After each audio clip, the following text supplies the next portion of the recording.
Good evening, everyone. Good to see you tonight.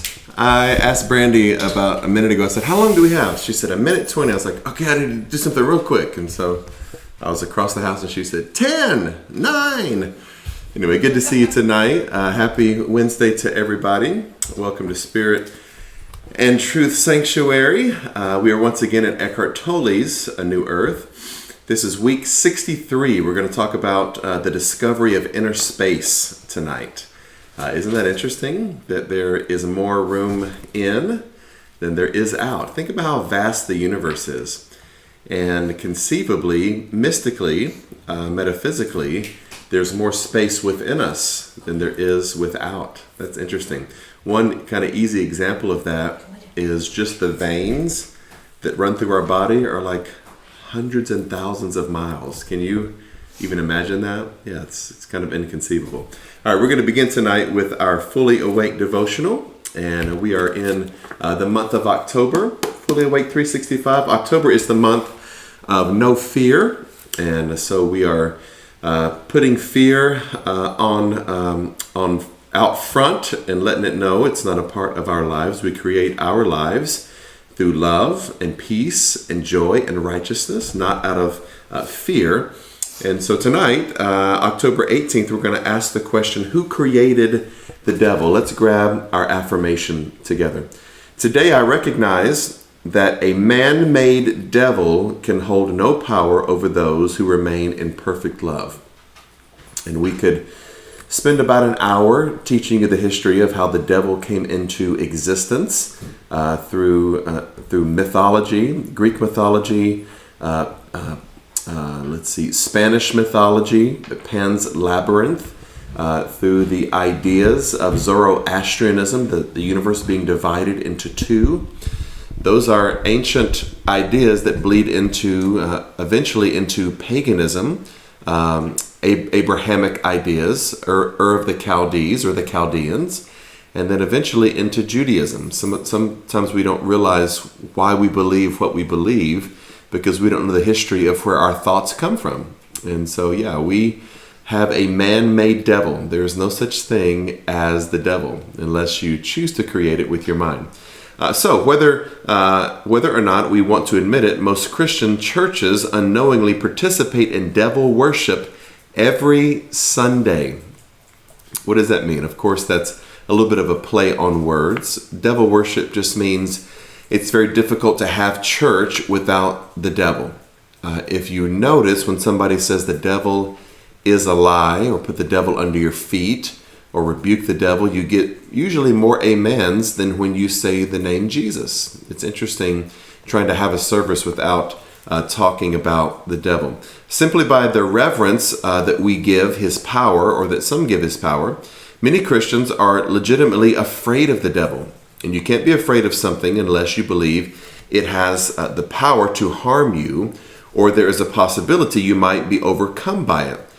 If you know it cannot, there is no fear. So one of the constructs that slips into the Christian mind is that the universe is divided into good and evil, darkness and light, God and devil, or good and evil, and that at some point there might be a chance that we might lose control, that God's going to lose control of the universe and the devil is busy. He knows his time is short, and that we might lose somehow the control of this universe to evil forces.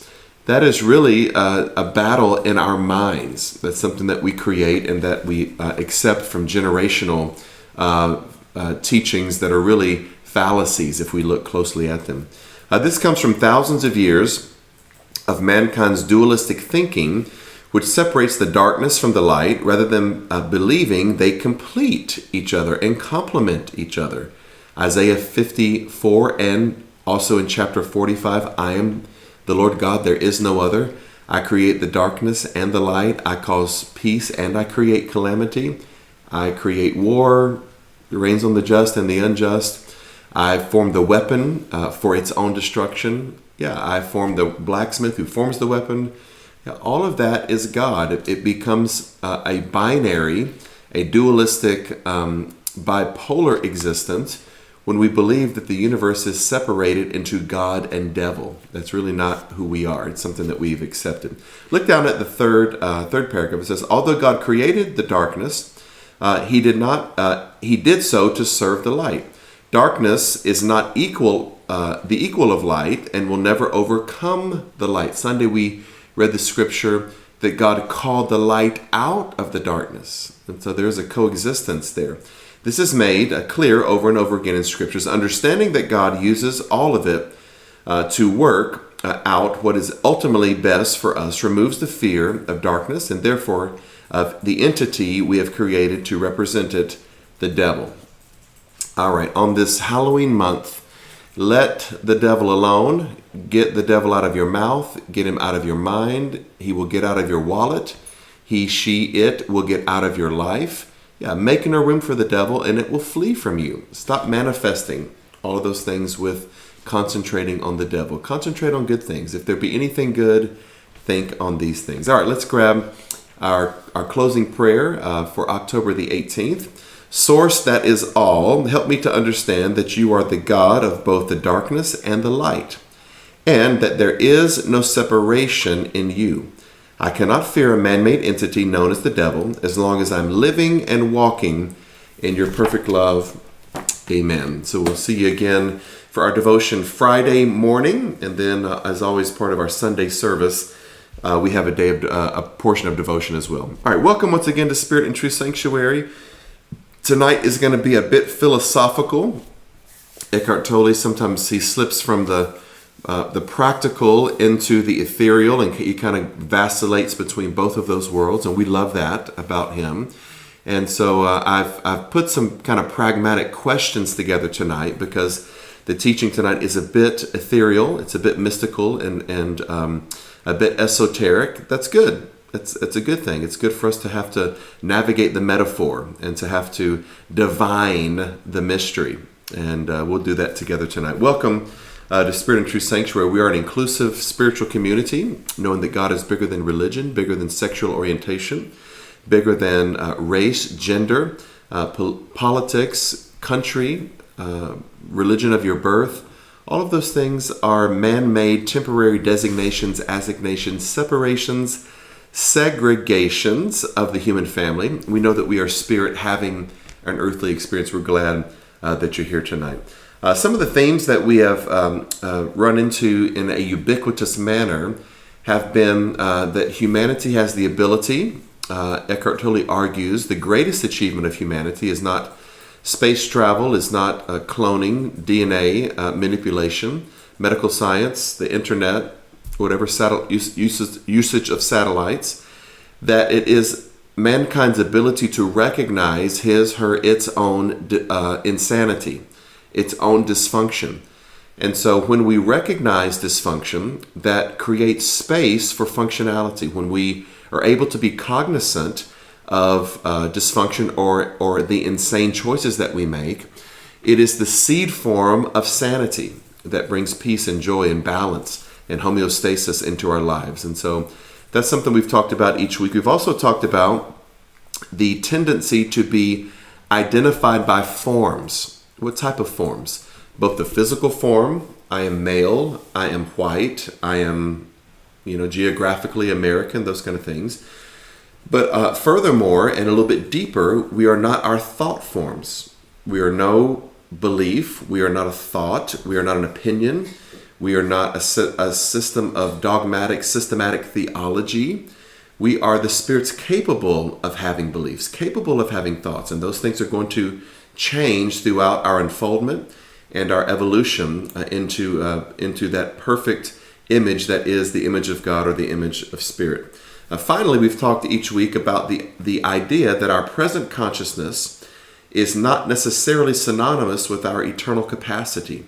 What does that really mean? That means wherever we are in thought right now, whether you perceive to be woke, awakened, enlightened, whatever that is, of the higher vibration, you still are not in the place of arrival yet. There is still room to grow. There is still room to expand. The expansion of consciousness is something that continues throughout eternity. And so wherever we are in thought, whether that is of Christian thought, whether that is of evangelical thought, American thought, cultural thought, tribalistic thought, connected to your gender, to your sexual orientation. Whatever that thought process is, it may be homophobia, it may be misogyny, it may be xenophobia, or a word that I've made up, religiophobia.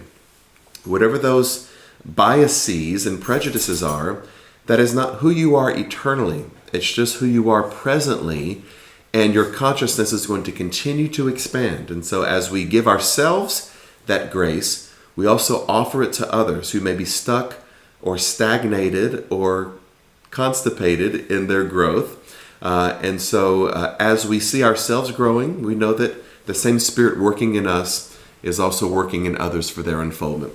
Amen, somebody? All right, last week's questions. We asked some very interesting questions last week. What are your temporary forms that create attachment to the material world? Temporary forms of gender, of race, of religion, of our physicality. Yeah.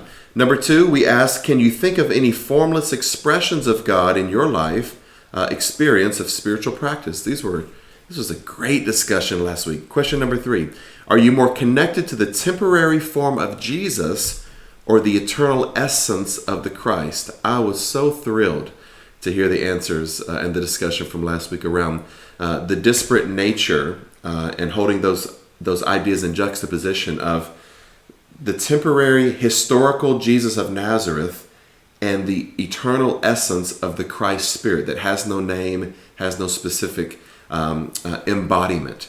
It is bigger than what we can define. I loved the discussion from last week. All right, tonight's questions, tonight's prompt or things to consider. Question number 1, how can we apply the lessons from the tree of the knowledge of good and evil, that metaphor, Genesis metaphor, to our daily lives? How can we apply that metaphor, that teaching, the tree of the knowledge of good and evil? How do we apply that daily? Number 2, can we practice the law of detachment and also gratitude simultaneously? Can we detach from certain things mentally, but also still live in a sense of gratitude? We'll talk about that. It's going to be revealed in the teaching tonight. Number 3, what did Jesus mean when he said, my peace is not as the world gives? And we may have a working definition of that tonight. I think when we go through the teaching tonight, we may add to that definition. What did Jesus mean when he said, my peace is not as the world gives? All right, week 63, Eckhart Tolle's A New Earth. We're going to talk tonight about the discovery of inner space. This is a long story, so stay with me for a minute. According to the ancient Sufi story, there lived a king. Your notes may say kind. I think that's just a typo. It should say king. There lived a king in some Middle Eastern land who was continuously torn between happiness and despondency. The slightest thing would cause him great upset or provoke an intense reaction, and his happiness would quickly turn into disappointment and despair. A time came when the king finally got tired of himself and of life, and he began to seek a way out. He sent for a wise man who lived in his kingdom and who was reputed to be enlightened. When the wise man came, the king said to him, I want to be like you. Can you give me something that will bring me balance, wisdom, and serenity? I will pay any price you ask. The wise man said to the king, I may be able to help you, but the price is so great that your entire kingdom would not be sufficient payment for it. The king gave his assurances, and the wise man left. A few weeks later, he returned and handed the king an ornate box carved in jade. Inside was a simple gold ring with these 3 words inscribed, this too shall pass. What is the meaning of this? Asked the king. Wear this ring always. Whatever happens, here we go, before you call it good or bad, touch this ring and read the inscription. This way you will always be at peace, said the wise man. Interesting idea. This king is looking for peace, tranquility, balance. He is kind of on an emotional roller coaster of highs and lows, happiness and despondency.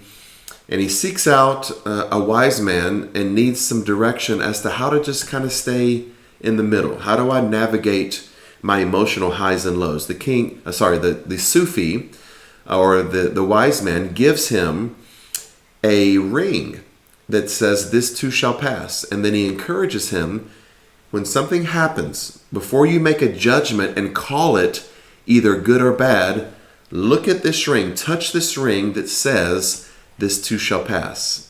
And in that moment, you will be reminded that this is where your peace is. And so we get an encouragement tonight that happiness is not at the mercy of external conditions or really even internal conditions. True happiness comes from a state of being, a state of understanding, and awareness that it's always all good, whether we perceive it to be good or bad. This too shall pass. Have you heard somebody say that to you before? Or maybe in Christian circles, it came to pass. This too shall pass. Trouble don't last always. That's a good one. All right. What is it about these simple words, or these three simple words, that makes them so powerful? Looking at it superficially, it would seem, while those words may provide some comfort in a bad situation, they would also diminish the enjoyment of the good things in life. Does everybody understand the diminishment there that Tolle is speaking about, or the superficial understanding? So what's being offered to us is that although this might encourage us, okay, bad times don't last always, this too shall pass, the converse of that, or the reciprocal idea of that, is that also applies to good times. Good times don't last always. Good times are going to pass too.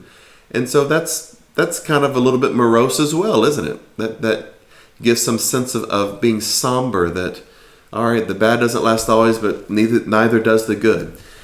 Don't be too happy, because it won't last. This seems to be what they're saying when applied in a situation that is perceived as good. Those words inscribed on the ring aren't telling us that we should not enjoy the good in our lives, nor are they merely meant to provide some comfort in times of suffering. That makes me curious. Anybody curious tonight? They have a deeper purpose, to make us aware of the fleetingness of every situation, which is due to the transience of all forms, good or bad. Transience, the temporary nature of what we perceive as life in the material world to some degree. When you become aware of the transience, if you're familiar with the word transient, if somebody is not from Atlanta, they are transient. They are not an Atlanta native. We have a lot of transient people in Atlanta. When you become aware of the transience of all forms, your attachment to them lessens. Then you disidentify from them to some extent. So whether that form be your youthfulness, your agedness, your health, your sickness, your wealth, your poverty, all of these things are transient experiences of form in the material flesh and blood world. Being detached, watch this, does not mean that you cannot enjoy the good the world has to offer. So that is relative to our second question tonight, and that is, can we be detached and still live in some sense of gratitude? Can we detach ourselves from success, failure, the highs, the lows, and still carry some sense of gratitude in our lives? Interesting question there. In fact, you enjoy it more when you have a sense of detachment. Once you see and accept the transience of all things and the inevitability of change, change is the only constant in the universe, you can enjoy the pleasures of the world while they last without fear of loss or anxiety about the future. So what is the encouragement here? How can I enjoy something that seems pleasurable to me when I know that it's not going to last forever? Well, all you can do is be present in the moment as it is. The pain comes as we project, how long will this last? How long will this be pleasurable? How long will this be something I enjoy? I was talking with Brandy before the teaching tonight, and we talked about how close we are to being empty nesters. Our daughter has her own apartment now. Our son is 23, and he's almost to the place of being on his own. And that's not something we're used to.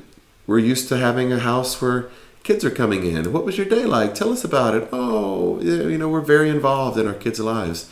And so how do we make that transition into being older parents of adult children? That's going to be difficult for us. I don't like to think about it. And so in that way, I'm not practicing detachment. Instead of saying, I enjoy this present moment, whatever I have with my kids, and know that we're always going to be connected in some way. And I won't let the pain of projecting into the future ruin the enjoyment or gratitude of the present. Yeah, that's kind of how we detach ourselves and still have the ability to live in gratitude. When you are detached, you gain a higher vantage point from which to view the events in your life instead of being trapped inside them. Ooh-wee. Can we stop right there? Can we view the events in our lives with some sense of spaciousness or separation? Or are we trapped inside the events of our lives? What does that really mean? Okay, so if something happened to you in your childhood and it is still a daily part of your pain, you may be trapped inside the event. Certainly not diminishing what anyone has been through. There are some horrific stories of abuse and neglect and, torturous. Sometimes the neglect is worse than the abuse.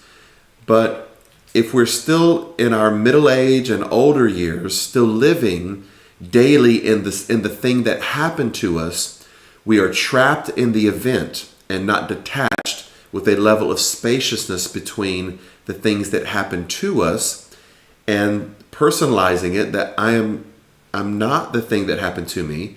I'm the awareness. I'm the divine observer of the things that have happened.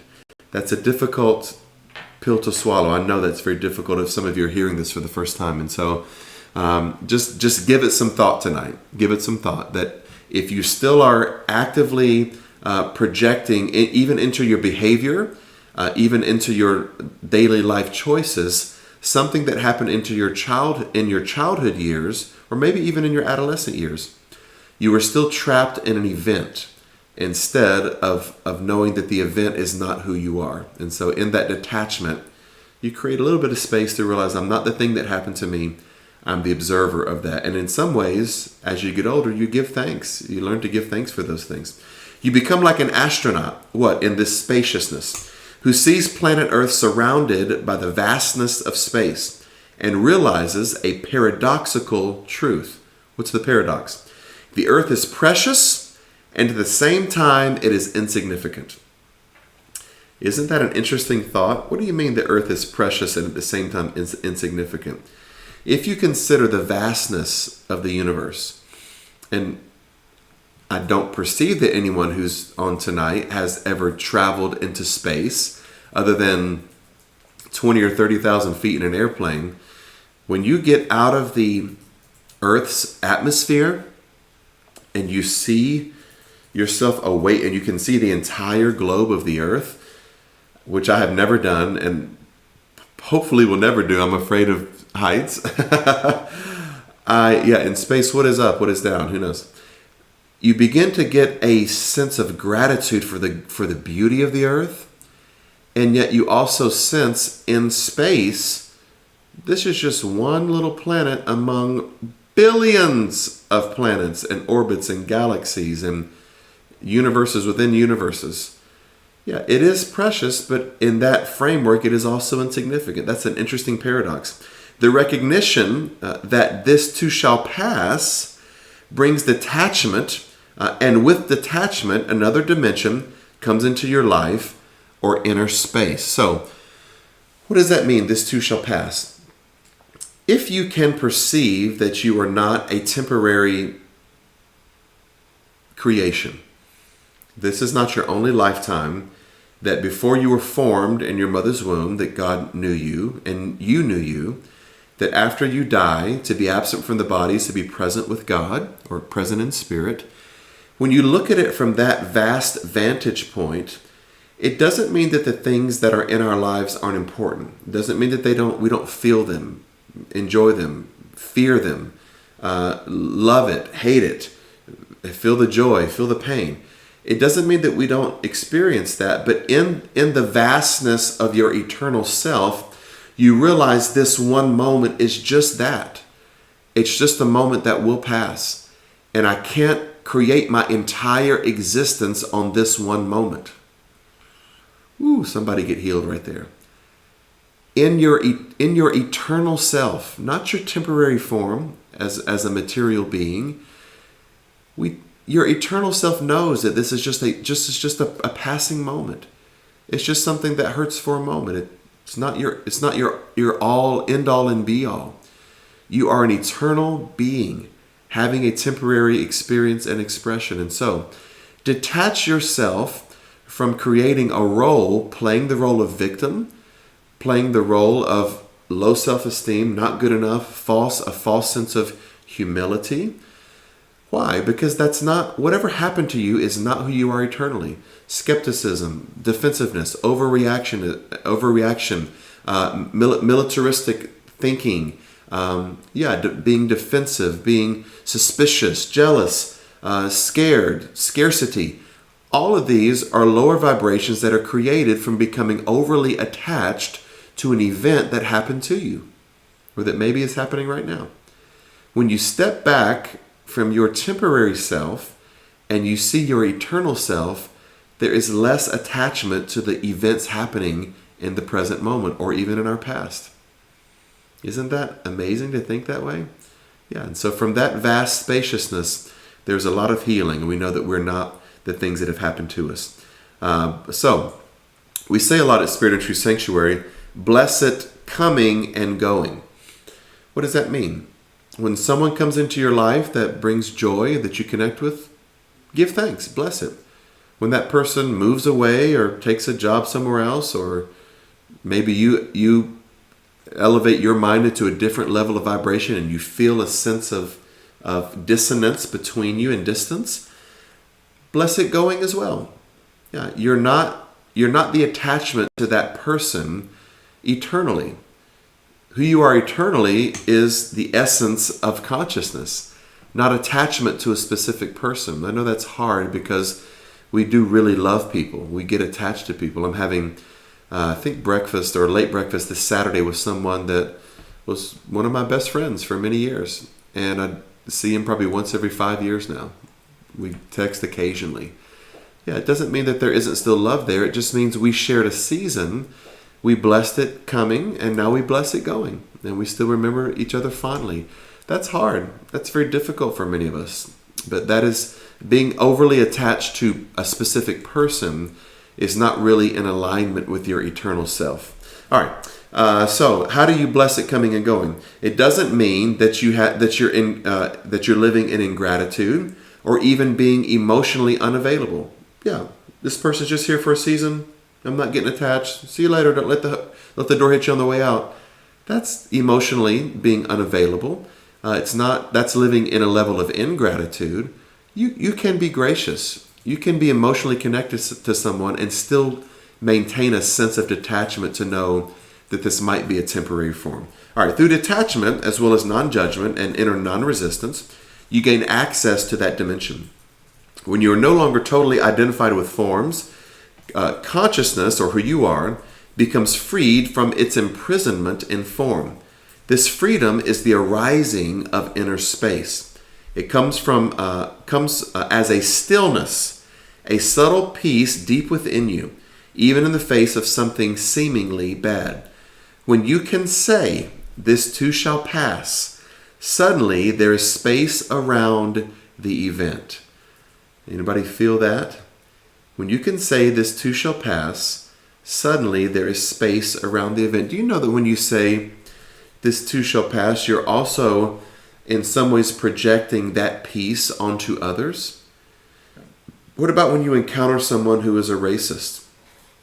What about if you were raised by a narcissist who didn't know how to love you? What about if you were raised by someone who felt like a victim themselves and couldn't emote with you? Yeah. What if you were raised in an environment where religion was used as a weapon?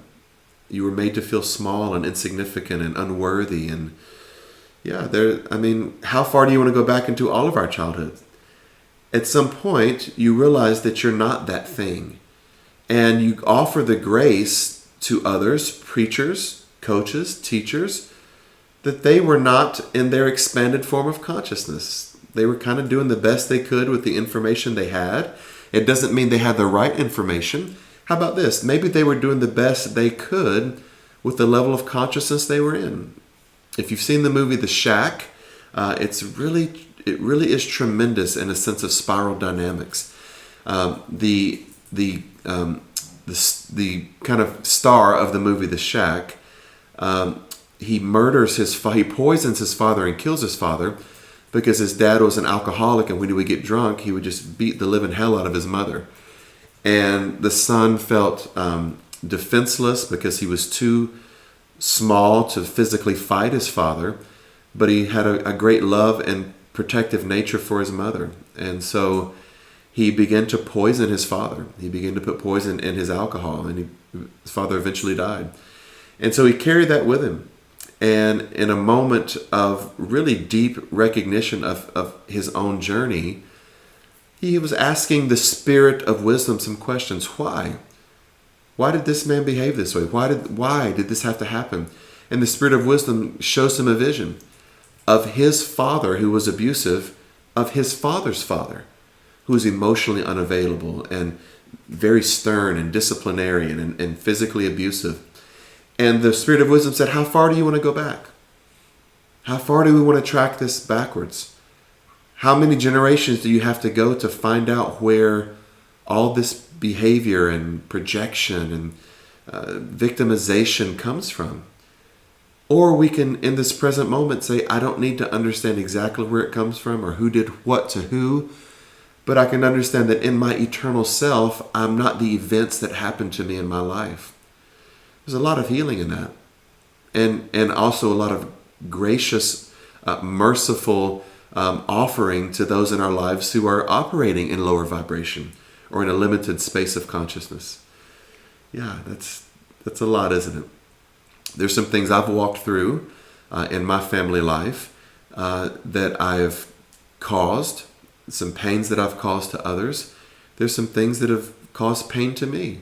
But when you step back away from it, you begin to see that everyone is, bless you, Brendan, everyone is kind of doing the best they can with what they have. Everyone is waking up at their own pace and in their own space. By the way, just as a side note, little comical moment, I don't think we should hold our sneezes. This is just my offering to you. You know how many people get hernias from trying to hold in a sneeze? I heard of a man ripping a hole in his esophagus, trying to hold a sneeze in. And so I know it's COVID and everybody's freaking out, but as much as you can, don't hold your sneeze in. It's not good for your body. It's not good for your heart. Let it come to you and through you, unless you're in a close elevator. But yeah, don't hold your sneezes in. All right, that was a lot of talk there. There's also space around the emotional highs and lows. Listen to this. Even around pain, we can create some space to see that we're not the pain. And above all, there is space between your thoughts. And from that space emanates a peace that is not of this world. The world can't give it. The world can't take it away. Because this world is form, but the peace is not form. The peace of God surpasses understanding. It is not a form. It is space. It is the peace of God. That was awfully philosophical. It was also cathartic and therapeutic, and I think a little bit healing for us tonight. Amen, somebody? All right, let's talk. All right, we'll start with Miss Bobby for number 1. How can we apply the lessons from the tree of the knowledge of good and evil to our daily life? She said, if I'm eating from the tree of good and evil, I'm not really my authentic self. Thinking that I know everything and not trusting God the way I normally would, and also being judgmental of others. Yeah, I love that application, Bobby. The application of self, the understanding of the bigness of God, and then the allowance of others to change at their own pace and in their own space. That was really beautiful, Bobby. Thank you. For number 2, about practicing detachment and gratitude simultaneously, she said, when I think about the loss of someone that I thought was a friend, but realizing and being grateful, knowing that I'd much rather be celebrated and definitely not tolerated. That's good. That is practical wisdom toward peace, toward respecting yourself, Bobby. Yeah.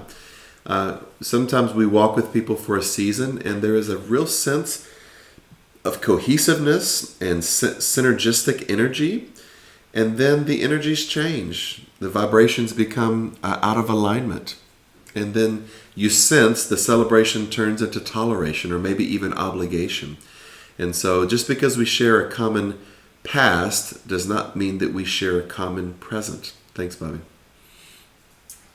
All right, and for 3, what did Jesus mean when he said, my peace is not as the world gives? Excuse me, I'm feeling like I'm about to sneeze again. Let it out, girl. Don't hold it in. I won't hold it. She responded, Jesus is about love, joy, and peace toward all mankind. The world is in such chaos and disarray, no compassion, kindness, or love for anyone. So many wars breaking out all around us. The Jesus method of nonviolence, of forgiving enemies, would certainly be helpful in this day and age, right, Bobby?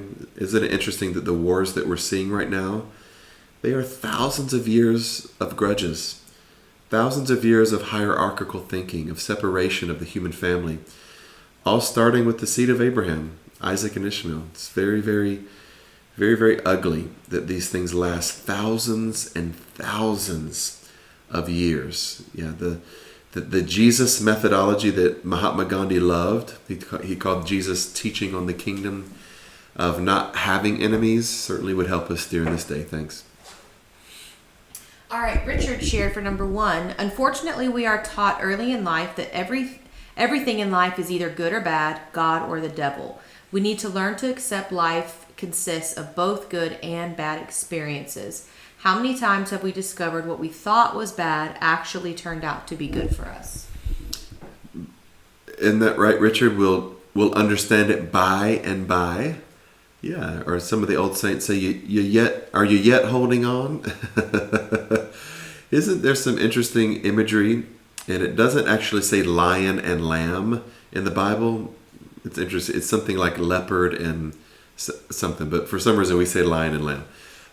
But the imagery is that there will be a day when nature is not set against itself, that what we perceive as predator and prey will be in some sense of higher synthesis of harmonious living, where there's a dissolution of the binaries of this, this kind of predator and prey kind of thing. Well, can we apply that to good and evil?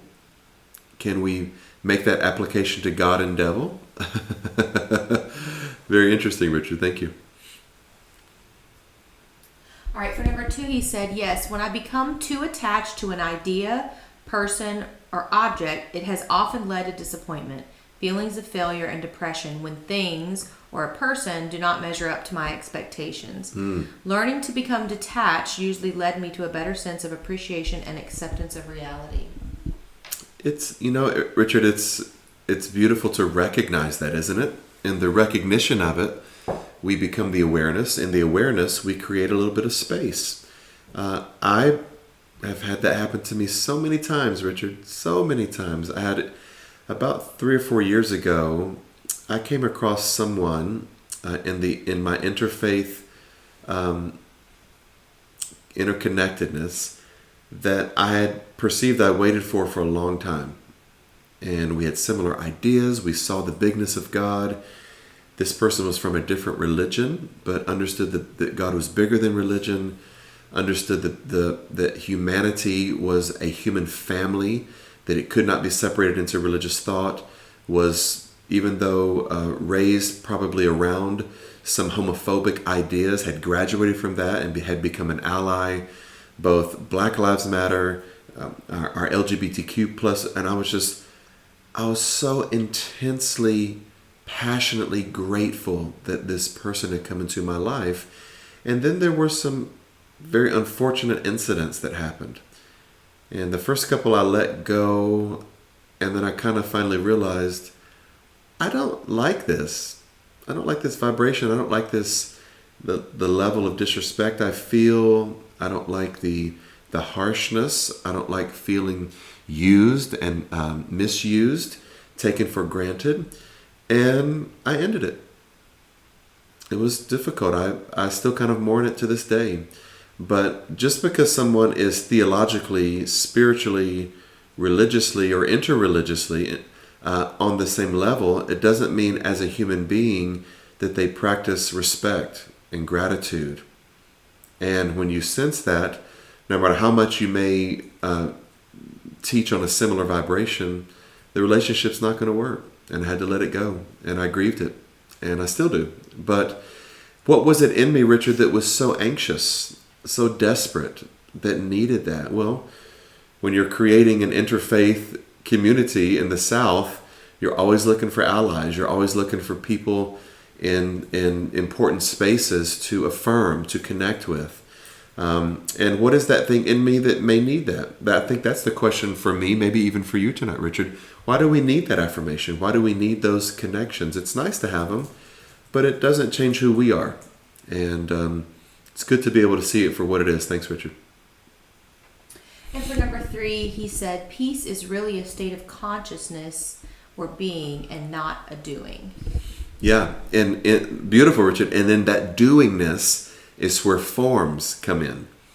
Yeah, the forms take on the content, as Tolle would teach us, of doingness. I love that. Beingness is what brings peace, not doingness. Good. All right, Miss Cheryl responded for number 1, by intentionally choosing to live in the present moment, cultivating micro practices for equanimity, and surrendering to what Tolle refers to as the isness of the moment. Woo! Wow, look at this brilliant mind. I was so grateful. And I'll admit, Cheryl, that as I was telling the story with Richard a moment ago, I have to watch how attached I become to you, because I'm like, we've waited for someone like Cheryl for 10 years. We love her. We're glad that she's at our church. Yeah. But we know that we are connected, and if it ever changed, we would bless it coming and going. But I stood in my chair Sunday listening to you talk, and I thought, wow, look at this mind, look at this openness, look at this vibration. And yeah, what is isness? What is beingness? How does that play into the dismantling of forms and of human constructs of separations?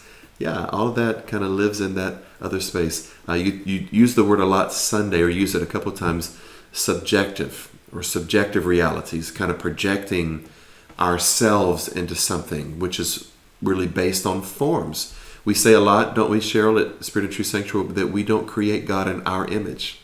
That's not our freedom is not to create God in our image, but it's to surrender to the idea that we're created in God's image. And so in that subjective reality, we do create God through the forms, the male, the white, the American, the Christian, the heterosexual, whatever those forms are. I love that idea. Thanks, Cheryl. All right, for number 2, she responded, yes, in the practice of giving gratitude, we open ourselves to new energy and life forces, releasing negative attachments which prevent us from honoring and experiencing life as a blessing and teacher. Yeah, and so, yeah, exactly, Cheryl. We can experience gratitude without becoming overly attached. Yeah, that living in that now moment is such a challenge, isn't it? Because what was it? I don't know if it's an ancient Zen teaching or if it's more Tibetan Buddhism. It doesn't matter. But the binary is, when I don't have something, I'm in pain because I don't have it. Or when I have the thing that I wanted, now I'm in the pain of the fear of losing it. Isn't that amazing? When I don't have it, I want it. When I have it, I'm scared I'm going to lose it. So either way, we're never happy. Yeah, and so our peace, our happiness is not at the mercy of external conditions. And in the gratitude of the moment, we do not become overly attached. That's great, Cheryl. All right, and for number 3, Cheryl responded, your inner... Oh, wait, I did already read number 2, didn't I? Sorry, I lost my place. Yeah, you read yes, two. for number 3, she responded, your inner peace is not contingent on your external conditions and circumstances. This joy I have, the world didn't give it, and the world can't take it away. She quoted that. Couldn't be better. Yep. I don't even have anything to add to that. Thank you, Cheryl. Okay, Brittany responded for number 2. She said, I would like to practice detachment in the workplace. In corporate America, Good. in corporate America, it gets overwhelming trying to meet quotas and hear client criticism. Yeah, that's a detachment from taking things personally, isn't it? That's a difficult balance. I can't I can't imagine what you might go through on a daily basis, Brittany. I got a call yesterday, and I tried to be patient because I don't want people that I love being spoken to this way. But I get calls all the time. We want to buy your house. We want to do this. And I just say, I'm so sorry, my house is not for sale. Is there any way you could take me off of this calling list? And that's someone's job. It's how somebody maybe provides for their family. You know, my daughter was reminding me when she worked at a fitness, at a gym for several years while she was in college. And she had to make these cold calls and say, hey, would you like to renew your membership? And she said, Dad, I would have to call like at dinner time. And people would just be like, why are you calling me at dinner? And they would, and she would just be like, I'm so sorry. I apologize. She hated it. She hated doing it. It was her job at the time, And so how do we show gratitude? How are we gracious with people? How do we not take it personally when people respond a certain way to us? How do we, when someone creates an emergency or calls a fire drill that is not something we caused, how do we navigate around all that? Yeah, the highs and lows of all that, it certainly is a challenge. There is some detachment that's necessary without being detached from the fact that we have to do a good job. We have to be on time to work. We have to earn our money. But at the same time, we can't let our job rule our lives. Good, Brittany. Thanks. All right, Miss Laverne had made a comment, but then she pulled it back. I just saw, so I'm not going to read it, Miss Laverne. But if you want to repost it, you can. But I'm not going to read it. You played that spade. And you took it back. She took I don't want to play the ace of spades. Yeah. All right, so I'll read Jason's comment while we wait and see if she's going to repost that. For number 2, Jason said, when I can accept the fact that life is always changing, nothing is permanent, that there is a time and season for everything, then I can detach from someone or something with the attitude of thankfulness for what I had that is now gone. A good example are friendships that we once had that are no longer. That's it. Yep. What was the song? I don't know if you're old enough to remember this, Jason. It was it the Mamas and the Papas? My sister would know. Laverne would probably know. To everything, turn. Might have been Simon and Garfunkel. There is a season, turn, and a time for every purpose under heaven. They're quoting Ecclesiastes chapter 3. It's an old folk song, but it's saying a time to embrace, a time to refrain from embracing, a time to love, a time to hate, a time of war, a time of peace. It's expressing the transient nature of our reality. And it's overly exaggerated in this material expression because of our physical bodies becoming older, because of the way the political world is. There's a president one season, another president next season. Yeah, think about just the transience of your education. You're in school for a couple of years, and then think about when you leave high school. Now, some people stay in touch with high school friends much better than I do. I think I stay in touch with 2, maybe 3 people that I knew from high school, and that's not all that frequently. It doesn't mean that we didn't share wonderful moments together in a season of our lives, but we give gratitude for it, and it is a transient form. That's really good, Jason. Thanks. So I want you to see what just happened. This machine that I monitor our comments. Your transient form is dying, Brandy. I shall practice detachment and not become stressed out. If you all could see my computer that I monitor comments, it just rebooted on me for no reason. And so I just lost whatever anybody else was saying, but I think that might have been the end of our comments anyway. Doesn't that prove your point, Jason? The transient forms of computers, iClouds, technologies. Can you imagine an existence without? When's the next iPhone coming out? When's the next hybrid car going to be invented? Or what about when we are in spirit? We don't think about things like technological advances. Yeah, that's kind of an otherworldly way of seeing things, and so we don't get overly excited when the computer stops working. Let's give some shouts out to some beautiful peoples tonight on live stream, Facebook and YouTube. Ben and Vicky Mullins, Pastor Fred and Mary, Elaine Jeffries. Thank you for the sweet note, Miss Elaine. I read it this week. Josephine Walker, Randall Renfro, Jason Jacob, Terry Salcedo, Ivy and Margie Jones. Miss Margie, so precious. This past Sunday we were in some philosophical new unfamiliar territories. I looked at your face and you were like, I am loving this. Let's go. Let's get into it.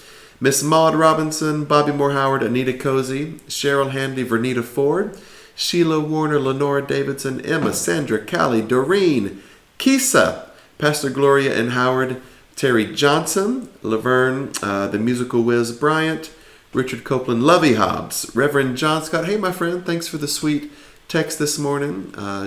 I have to say about Reverend John Scott, he does live in gratitude. I feel it all the time. Love you, buddy. Let's see. Donald and Dinah and Brandon Garrett, Roberta Bingston, Brittany Keys. If we missed any names tonight, please forgive us. Thanks for sharing this sacred space with us tonight, for learning to detach, to find that inner space and still hold gratitude at the same time. That's a juggling act, isn't it? How can I detach from projections into the future or the past and still live in gratitude for the present moment? It's difficult, but we're learning to navigate it. All right, let's grab our affirmation together tonight. If you can, let's read together. Tonight, I'm willing to recognize dysfunction. If suffering is the normal state of humanity, I do not wish to be normal. If I've created God in my image, I will surrender to the truth that I am made in God's image. I am neither an external physical form nor any internal thought form. I am a spiritual being capable of experiencing physical form in the observing presence, open to considering a diversity of thoughts that are transient, by the way. My present thoughts, there it is, do not reflect my eternal capacity. My potential for awakening to self and spiritual transformation are endless. Amen. So it is. Happy Wednesday, everybody. Looking forward to seeing you again for our Friday morning 7 a.m. devotion, and then both in person and virtually this Sunday at Spirit and Truth Sanctuary. Have a great rest of your evening. Go in peace.